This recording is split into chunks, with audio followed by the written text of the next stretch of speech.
આજે આપણા ભારત દેશની અંદર પ્રાચીન કાળથી રક્ષાબંધનનો તહેવાર ઉજવવામાં આવે છે.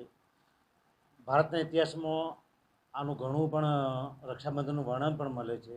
આપણા ગુજરાત જેલ વિભાગની અંદર ગુજરાત જેલ વિભાગના વડા શ્રી રાવ સાહેબ, આઈજીપી ચૌહાણ સાહેબના માર્ગદર્શન હેઠળ આજે રક્ષાબંધનનો તહેવાર અત્રેની સબ જેલ મોડાસા ખાતે ઉજવવામાં આવેલ છે.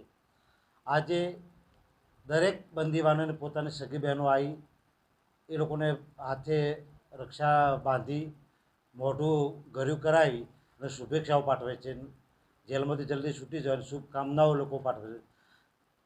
અને આજે અમે પણ એક ભાઈની યાદી રહે એ માટે તમામ બહેનો જે રક્ષા બાંધવા આવે દરેકને એક પ્લાન્ટ એક છોડનું અમે ભેટ આપીએ, જેથી કરી બહેનો ઘરે જઈને એનું વાવેતર કરે, એ ફૂલ એટલે ભાઈની યાદી પણ રહે અને એક પરિવારનું સારામાં સારું જતન થાય. એ શુભ આદેશથી આજે રક્ષાબંધન સબજેલ મોડાસા ખાતે ઉજવવામાં આવેલ છે.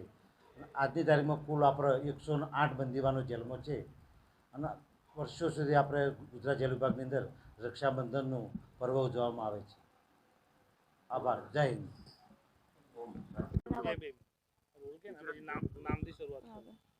એમના નામથી મારું નામ શિખા છે. અમે ભિલોડાના વતની છીએ. મારો ભાઈ અહીંયા સબજેલમાં છે. અમને અહીંયા રાખી પર્વ નિમિત્તે બોલાયા હતા રાખડી બાંધવા માટે, તો અમે આવ્યા હતા. રાખડી બાંધી. એ લોકોની વ્યવસ્થા બહુ સારી છે, અંદરથી બધું પ્રોવાઈડ કરે છે, કંકુ, ચોખા, મીઠાઈ, પછી ભાઈની યાદમાં છોડ આપે છે. હું ભગવાનને એટલી જ પ્રાર્થના કરું કે મારો ભાઈ જલ્દી છૂટીને બહાર આવે. ત્યાંથી ભાઈની યાદમાં છોડ આપ્યો.